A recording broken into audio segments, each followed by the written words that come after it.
আল্লাহ আমার রব, এই রবি আমার সব। দামে দামে তন মনে তারি অনুভব। তোমার দুনিয়াতে আমি যেদিকে তাকাই, অথই নিয়ামতে ডুবে আছি সবাই।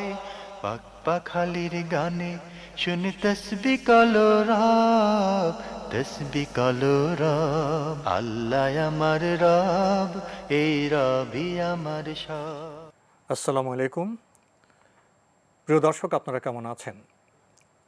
সবাই ভালো থাকুন, সেটা আমাদের একান্ত কামনা। শুরু হলো অ্যান্টিবায় আয়োজিত এবং লাভ হলো নিবেদিত অনুষ্ঠান আপনার জিজ্ঞাসা। আপনাদের সাথে আছি আমি জয়নুল আবেদিন আজাদ। আর আপনাদের মনোজাগা প্রশ্নের জিজ্ঞাসার জবাব দিচ্ছেন বিশিষ্ট আলেম ডক্টর মোহাম্মদ সাইফুল্লাহ। আসসালামু আলাইকুম ওরহমতুল্লাহি ওবারাকাতুহু। প্রিয় দর্শক, চলুন তাহলে জিজ্ঞাসার জগতে। শুরুতে একটি ইমেইল, এটি পাঠিয়েছেন আজমির হাসান। লিখেছেন, আমার বেতনের টাকা একটি সুদী ব্যাংকে গিয়ে জমা হয় আমি যে প্রতিষ্ঠানে কাজ করি সেখান থেকেই।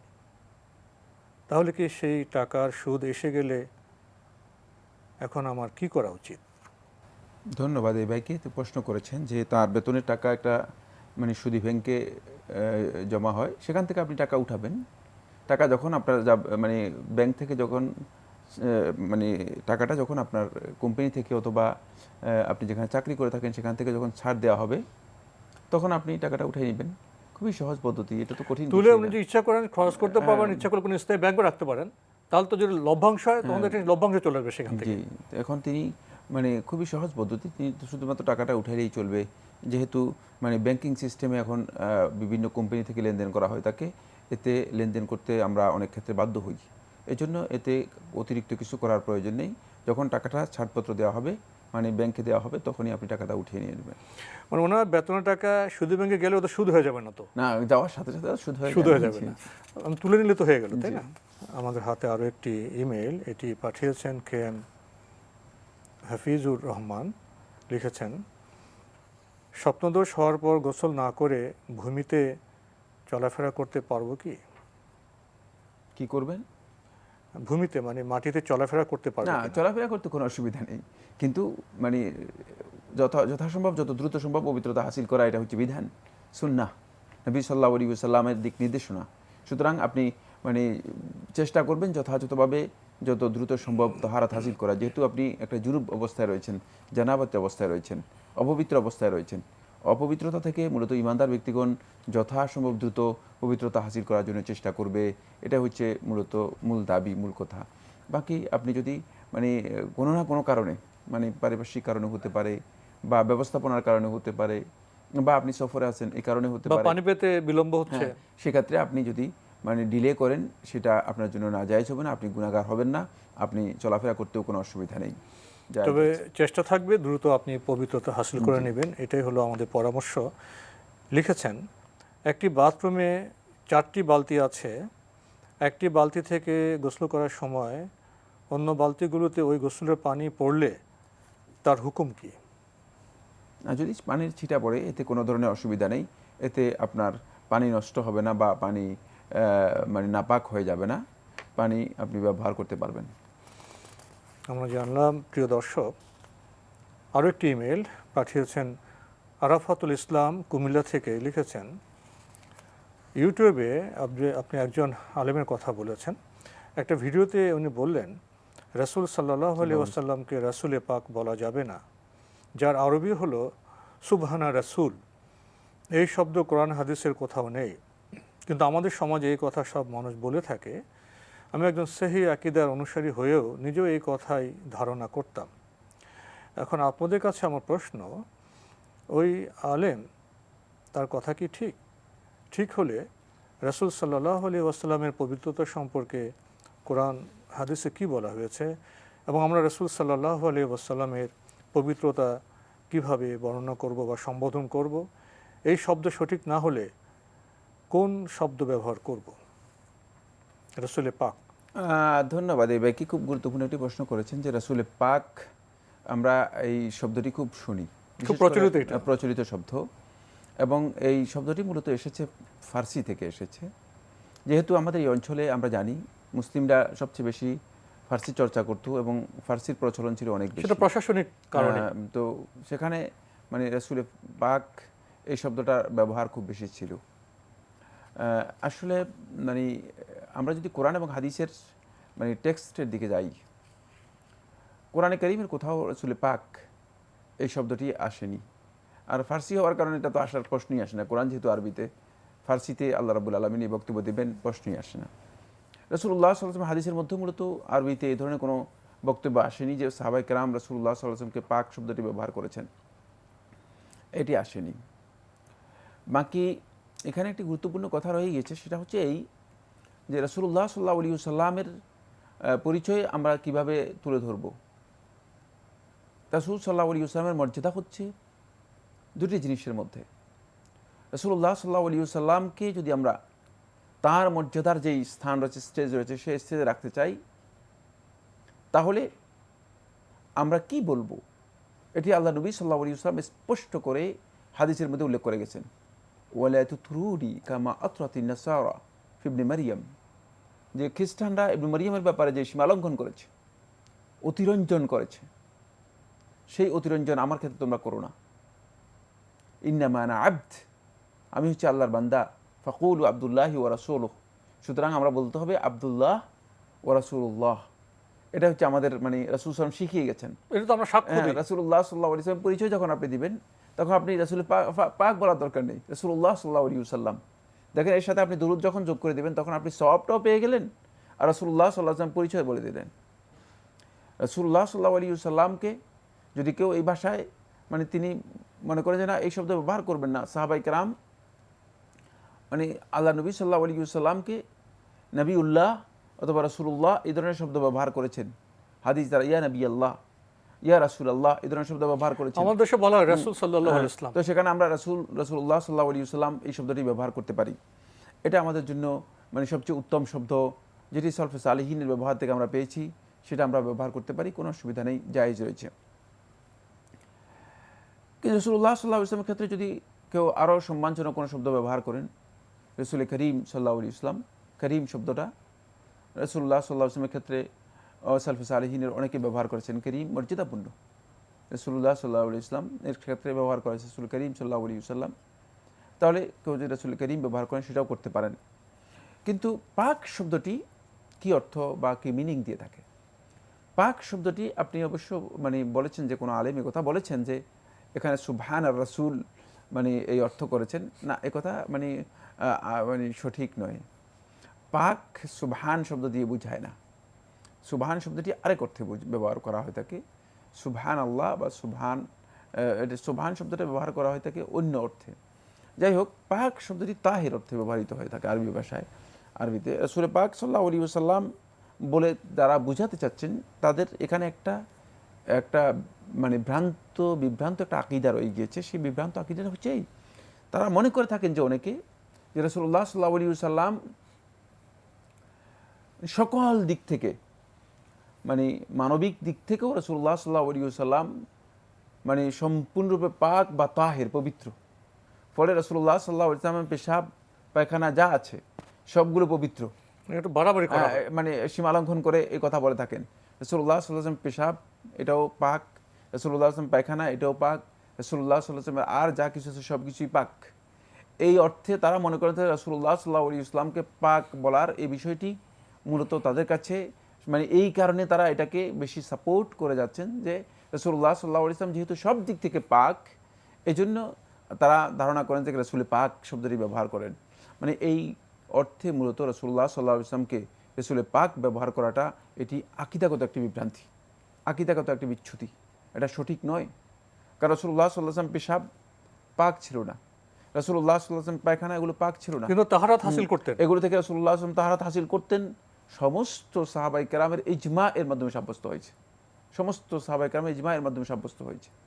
দুই একটি ঘটনা যেটি সাব্যস্ত হয়েছে, কেউ কেউ রাসূলুল্লাহ সাল্লাল্লাহু আলাইহি ওয়াসাল্লাম পেশাব পান করে ফেলেছেন না জেনে, এটি শুধুমাত্র ওই একটি ঘটনা, এটা মানে তার ভুল ছিল, তিনি জানতে পারেননি। কিন্তু আল্লাহ নবী সাল্লাল্লাহু আলাইহি ওয়াসাল্লাম মানে একথা বলেন নাই যে মানে তুমি পান করেছো, আমার মানে পেশাব পাক, অসুবিধা নেই পান করলে, এই হাদিস দ্বারা এই হাদিসের মধ্যে এই বক্তব্য পাওয়া যায়নি।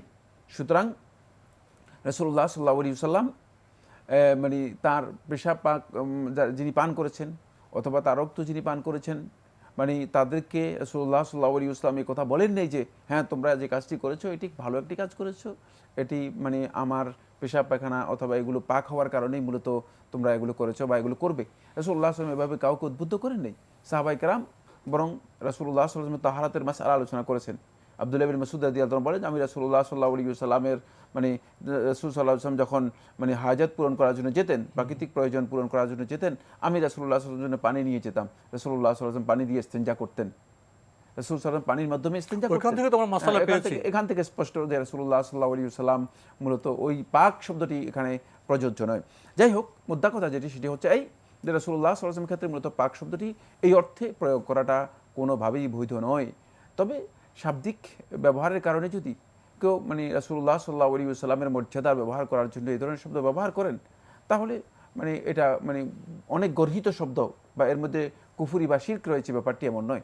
কুফরি বা শিরক কেউ যদি প্রচলন হিসেবে বলে ফেলে তাতে কিন্তু উত্তম হচ্ছে যেটা সেটা হলো আমরা হাদিসের শব্দের মধ্যে আসতে চাই। রাসূল করিম সাল্লাল্লাহু আলাইহি ওয়াসাল্লাম অথবা রাসূলুল্লাহ সাল্লাল্লাহু আলাইহি ওয়াসাল্লাম যেই শব্দগুলো মূলত সাহাবায়ে কেরাম অথবা মানে সালফে সালেহিন যে শব্দগুলো ব্যবহার করেছেন আমরা সেগুলো ব্যবহার করতে চাই। তাহলে আমরা যেই কোনো ধরনের বিভ্রান্তি থেকে নিজেরা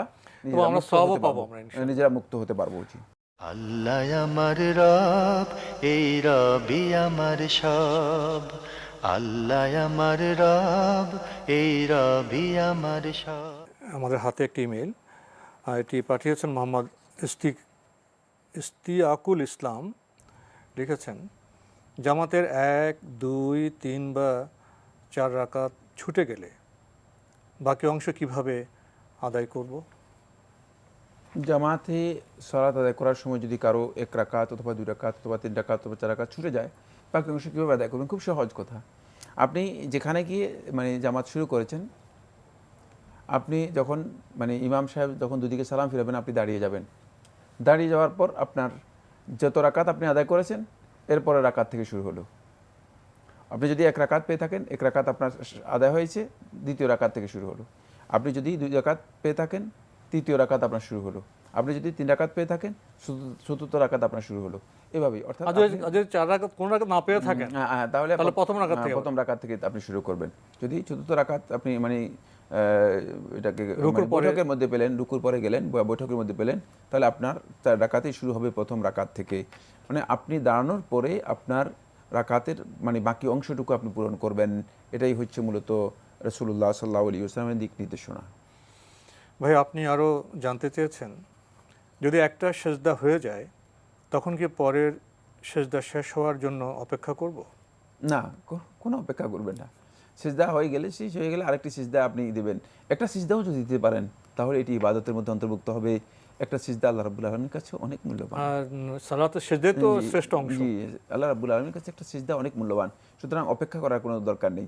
এখানে একটা ভুল কনসেপ্ট রয়েছে, সেটা হচ্ছে অনেকে মনে করেন যে মানে আমি মাঝখানে সালাতের মধ্যে মানে অংশগ্রহণ করব কেন? না, এটি ভুল।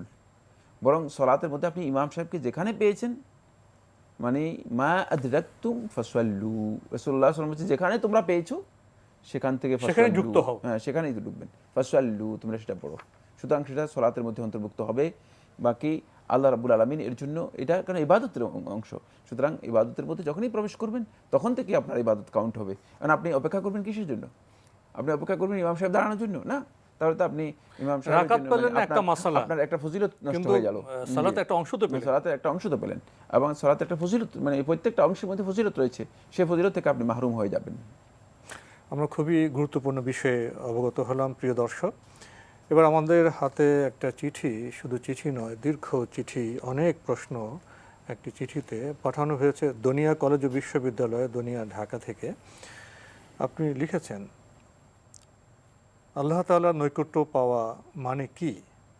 কিয়ামতের দিন তার সব থেকে কাছে থাকা যাবে? না, আল্লাহ রাব্বুল আলামিনের নৈকট্য পাওয়ার অর্থ এই নয় যে মানে কিয়ামতের দিন আল্লাহ তাআলা সবচেয়ে কাছে থাকবেন। মানে এটা নৈকট্য পাওয়ার অর্থ এটা নয়। নৈকট্য পাওয়ার অর্থ হচ্ছে মানে আল্লাহর বান্দা আল্লাহ রাব্বুল আলামিনের মানে সন্তুষ্টি অর্জন করতে পারবে। মানে নৈকট্য পাওয়া কথাটাকে মানে এই অর্থে বোঝানো হয়ে থাকে যে বান্দা যখন কোনো ভালো কাজ করবে, আল্লাহ রাব্বুল আলামিনের বিধানকে পালন করবে, তখন বান্দা মানে আল্লাহ তাআলার ভালোবাসা এবং আল্লাহ রাব্বুল আলামিনের সন্তুষ্টি অর্জন করতে পারবে। এটা হচ্ছে নৈকট্য পাওয়ার অর্থ। মানে নৈকট্য পাওয়া বলতে এটাকে বোঝায়। ইবাদতগুলোকে কুরবাত বলা হয় থাকে, মানে আত-তাআতু হিয়াল কুরবাত, মানে আল্লাহ রাব্বুল আলামিনের আনুগত্য যেগুলো রয়েছে, যে ইবাদতগুলো রয়েছে সবগুলোই কুরবাত, মানে আল্লাহ তাআলার নৈকট্য লাভ করার উপায়, নৈকট্য লাভ করার পদ্ধতি, নৈকট্য লাভ করার মাধ্যম। তো এই নৈকট্য বলতে এখানে বোঝানো হয়েছে যেটা, সেটা হলো মানে যেটা আল্লাহ সুবহানাহু ওয়া তাআলা ভালোবাসেন, পছন্দ করেন, যার উপর সন্তুষ্টি রয়েছে, মানে ওই কাজটা আপনি সম্পন্ন করতে পারলেন, এটা হচ্ছে নৈকট্য লাভ করার বিষয়টি। কিন্তু যে সমস্ত হাদিসের মধ্যে আল্লাহ রাব্বুল আলামিনের নৈকট্যের সাথে কথা উল্লেখ করে দেওয়া হয়েছে যে আল্লাহর বান্দা আল্লাহ রাব্বুল আলামিনের কাছাকাছি, সবচেয়ে কাছাকাছি থাকবে, মানে আল্লাহ তাআলার কাছে অবস্থান নেবে, মানে যে সমস্ত নেক আমলের ক্ষেত্রে এই স্পষ্ট বক্তব্য রয়েছে, মানে সেই নেক আমলের জন্য আপনি অবশ্যই আল্লাহ রাব্বুল আলামিনের কাছাকাছি পৌঁছতে পারবেন, সেই নেক আমলের জন্য কাছাকাছি পৌঁছতে। সেখানে নৈকট্য বলতে মানে আল্লাহ তাআলার কাছে অবস্থানকে বোঝানো হয়েছে। মানে সেখানে নৈকট্য বলতে আল্লাহর সন্তুষ্টি এবং ভালোবাসাকে বোঝানো হয়নি, বরং নৈকট্য বলতে সেখানে আল্লাহ তাআলার কাছে মানে অবস্থানটাকে বোঝানো হয়েছে। যেমন একটি উদাহরণ দিই, অনেকগুলো উদাহরণ রয়েছে, সেগুলো আমরা মানে এই আলোচনার মধ্যে বলতে পারবো না। একটি উদাহরণ দিই, সেটা হচ্ছে এই যেমন জুমার দিন একেবারেই মানে সবার আগে মানে উপস্থিত হওয়া। রাসূলুল্লাহ সাল্লাল্লাহু আলাইহি ওয়াসাল্লাম ইবনে মাজার সহিহ riwayat-এর মধ্যে ইরশাদ করেন যে কিয়ামতের দিন যারা আল্লাহ রাব্বুল আলামিনের সবচেয়ে কাছে অবস্থান করবে, তারা হচ্ছে জুমার দিন যারা সবচেয়ে আগে গিয়ে মসজিদের মধ্যে মানে অবস্থান করবে, সবচেয়ে মানে কাছে গিয়ে অবস্থান করবে। আব্দুল্লাহ ইবনে মাসউদ রাদিয়াল্লাহু তাআলা আনহু একদিন মসজিদে প্রবেশ করলেন জুমার দিন। মসজিদে প্রবেশ করে দেখলেন যে মসজিদে মানে তিনি চতুর্থ হয়ে গিয়েছেন, 4 নম্বর, মানে তার গ্রেড চতুর্থ নম্বরে চলে আসছে, মানে এর আগে 3 জন মসজিদের মধ্যে প্রবেশ করে গিয়েছেন। তখন তিনি বললেন মানে যে আরবাআতিন, 4 জনের মধ্যে চতুর্থ হয়ে গেলাম। কিন্তু তারপরে তিনি বললেন যে মানে ওয়ার-রাবিউ লাইসা মিন বাঈদ, মানে যে চতুর্থ ব্যক্তি যে সে আসলে অনেক বেশি দূরে না, মানে আল্লাহ তাআলার থেকে 3 জনের পরে, মানে 3 জনের পরে, এইজন্য আল্লাহ তাআলা রাব্বুল আলামিন থেকে মানে বেশি দূরে অবস্থান নয়। এই আমল থেকে বোঝা যাচ্ছে কিছু কিছু আমলকে রাসূলুল্লাহ সাল্লাল্লাহু আলাইহি ওয়াসাল্লাম আল্লাহ তাআলার কাছে অবস্থানের বিষয়ে কিছু কিছু আমলকে আল্লাহ রাসূল সাল্লাল্লাহু আলাইহি ওয়াসাল্লাম নির্ধারণ করেছেন, যে আমলগুলোর মাধ্যমে কিয়ামতের দিন আল্লাহর বান্দাগণ আল্লাহ রাব্বুল আলামিনের একবারে কাছে অবস্থান করতে পারবেন। মানে একটা আমলের উদাহরণ দিয়েছি, এই ধরনের আরও কিছু আমলের কথা রাসূলুল্লাহ সাল্লাল্লাহু আলাইহি ওয়াসাল্লাম হাদিসের মধ্যে বলেছেন। এই আমলগুলো যদি আমরা করি তাহলে সেগুলো নৈকট্য বলতে সেখানে মূলত কাছে অবস্থানকে বোঝানো হয়েছে। আর বাকি অবস্থানগত নৈকট্য, আর বাকি আমলগুলোর ক্ষেত্রে নৈকট্য বলতে বোঝানো হয়েছে আল্লাহ তাআলার ভালোবাসা এবং সন্তুষ্টি অর্জনের বিষয়টিকে বোঝানো হয়েছে। আমরা খুবই গুরুত্বপূর্ণ বিষয়ে অবগত হলাম। প্রিয় দর্শক আরও লিখেছেন যে যত দিনের গভীরে যাবে সে আল্লাহ তাআলার তত নৈকট্য পাবে। আবেদরা তো দিনের অনেক গভীরে যেতে পারেন না, তারা কি আল্লাহ তাআলার বেশি নৈকট্য পাবে না? প্রথম কথা হচ্ছে এখানে আপনি যে মুকাদ্দিমা উল্লেখ করেছেন, মানে ফার্স্ট সেন্টেন্স যেটা নিয়ে আসছেন, মানে যেটার উপর ভিত্তি করে আপনি হুকুম লাগানোর জন্য চেষ্টা করেছেন, হুকুম দেওয়ার জন্য, সেটা শুদ্ধ নয়। যে যত দিনের গভীরে যাবে সে তত আল্লাহ নৈকট্য পাবে, আল্লাহ নৈকট্য পাবে, মানে কি বুঝাতে চেয়েছেন আসলে? দিনের গভীরে মানে যারা আলেম, যারা দিনের চর্চা বেশি করবেন, দিন সম্পর্কে বেশি জ্ঞাত হবেন, জানবেন, যাতে জ্ঞানের গভীরতা বেশি। একটা কথা আছে না যে আবেদদের ইবাদতের চাইতে যারা আলেম তাদের আবাদতের গুরুত্ব বেশি, এরকম কথাটা প্রচলিত একটা আছে আমাদের সমাজে। যদি মানে এখানে মানে এটা বোঝানো হয় থাকে যে মানে দিনের গভীরে যাওয়ার অর্থ যদি এটা বুঝান যে আপনি দিনের জ্ঞান অর্জন করা, মানে দিনের জ্ঞান অর্জন করা এবং দিনের জ্ঞান অনুযায়ী নিজে মানে নিজের আল্লাহ রাব্বুল আলামিনের ভীতি এবং আল্লাহ রাব্বুল আলামিনের প্রতি নিজের মানে অবস্থানকে মজবুত করা, মানে যদি এটা বুঝায় তাহলে ঠিকই বলেছেন, তাহলে বক্তব্য হাতে সময় আছে 1 মিনিট। কিন্তু যদি মানে দিনের গভীরে যাওয়ার অর্থ যদি আপনি এটা বোঝান যে মানে দিন সম্পর্কে চিন্তা ভাবনা করে মানে যত বেশি মানে, কারণ দিনের গভীরে যাওয়ার অর্থ অনেকে মনে করতে পারেন এটা যে মানে দিন সম্পর্কে গভীর চিন্তা ভাবনা করবেন, গবেষণা করবেন, মানে এটাকে আপনি হয়তো মনে করেন যে আল্লাহ তাআলা তিনি সবচেয়ে বেশি নৈকট্য লাভ করবেন। না, এই কথা শুদ্ধ নয়। নৈকট্য অর্জন করার জন্য আল্লাহ রাব্বুল আলামিনের আল্লাহর বান্দা সর্বোচ্চ দিনের জ্ঞান অর্জন করবে, আর দিনের জ্ঞান অর্জন করলেই যথেষ্ট নয়। শুধুমাত্র জ্ঞানের মাধ্যমে কোনো ব্যক্তি আল্লাহ তাআলার নৈকট্য লাভ করতে পারে না। জ্ঞানকে যতক্ষণ পর্যন্ত ওই জ্ঞান অনুযায়ী নিজের আমলকে সমৃদ্ধ না করবে ততক্ষণ পর্যন্ত আল্লাহ রাব্বুল আলামিনের নৈকট্য লাভ করা যায় না। আর এই জ্ঞানের সাথে মানে একটি জিনিস অপরিহার্য, যেটাকে মূলত মানে আলেম হওয়ার জন্য যেটাকে বাধ্যতামূলক করা হয়েছে, সেটা হচ্ছে আল্লাহ তাআলার খাশিয়া, ভয়। মানে শুধুমাত্র আমল করলেন, শুধুমাত্র ইলম অর্জন করলেন, কিন্তু সত্যিকার আল্লাহ রাব্বুল আলামিনের ভয় অন্তরের মধ্যে ইনস্টল করলেন না, মানে আবেদ হতে আল্লাহ পারলেন রাব্বুল না, আলামিন, তাহলে বান্দা হতে পারলেন না। তাহলে আল্লাহ রাব্বুল আলামিনের ভয় যদি অন্তরের মধ্যে না আসে, তিনি সত্যিকার মানে আল্লাহ তাআলার নৈকট্য লাভ করতে পারবেন না। এজন্য মানে ইলমের সাথে এই বিষয়টি অত্যন্ত গুরুত্বপূর্ণ, যে আলেম হচ্ছে ওই ব্যক্তি, ইন্নামাল আলিমু ইয়াখশাল্লাহ বিইলমিহি, আলেম হচ্ছে ওই ব্যক্তি যে ব্যক্তি আল্লাহ রাব্বুল আলামিনকে ভয় করবে তার ইলমের মাধ্যমে। যদি ইলমের মাধ্যমে আল্লাহ তাআলাকে ভয় করতে না পারে, তাহলে সে ব্যক্তি আলিম নন, সে ব্যক্তি আলিম হতে পারেনি। মানে সে দুনিয়ার সমস্ত বই যদি তার মুখস্থ থাকে, এতে কিন্তু তাকে আলেম বলা হবে না। উনি হবেন কাগজি আলেম। হ্যাঁ, কাগজি আলেম, অর্থাৎ বই তিনি মুখস্থ রেখেছেন শুধুমাত্র, তিনি মাত্র জ্ঞানের অধিকারী হয়েছেন, কিন্তু আল্লাহ রাব্বুল আলামিন এর কাছে তার ইলমের কোনো মর্যাদা নেই। এজন্য মানে এখানে সত্যিকার মর্যাদা লাভ করতে হলে অবশ্যই ইলম এর মাধ্যমে আল্লাহ তাআলার ভয় নিজের অন্তরের মধ্যে আনতে হবে, তাহলে আপনি সত্যিকার আল্লাহ রাব্বুল আলামিনের নৈকট্য লাভ করতে পারবেন। তো আজকে আমাদের এখানে শেষ করতে হচ্ছে। আপনাকে অনেক ধন্যবাদ। আপনাকে অশেষ ধন্যবাদ। প্রিয় দর্শক, আমরা এতক্ষণ দেখছিলাম এনটিভি আয়োজিত এবং লাভ হলো নিবেদিত অনুষ্ঠান আপনার জিজ্ঞাসা। আমাদের অনুষ্ঠান আপনারা এনটিভি অনলাইনেও দেখতে পারবেন, ভিজিট করুন www.ntv.com। এছাড়া ইউটিউবে এবং ভেরিফাইড ফেসবুক পেজেও আমাদের অনুষ্ঠান দেখতে পারবেন। শেষে এসে আমরা খুব একটি চমৎকার এবং গভীর প্রশ্ন পেলাম। কেউ কেউ এটাকে নানাভাবে ব্যাখ্যা করে থাকেন যে আমরা আলেম হব না আবেদ হব, দুটি হতে হবে। আলেম না হলে, ইসলামের জ্ঞান না থাকলে আমল কিভাবে করব? দুটারই সমন্বয়ের প্রয়োজন। আমরা বান্দা কিনা, এটা হলো আসল প্রশ্ন।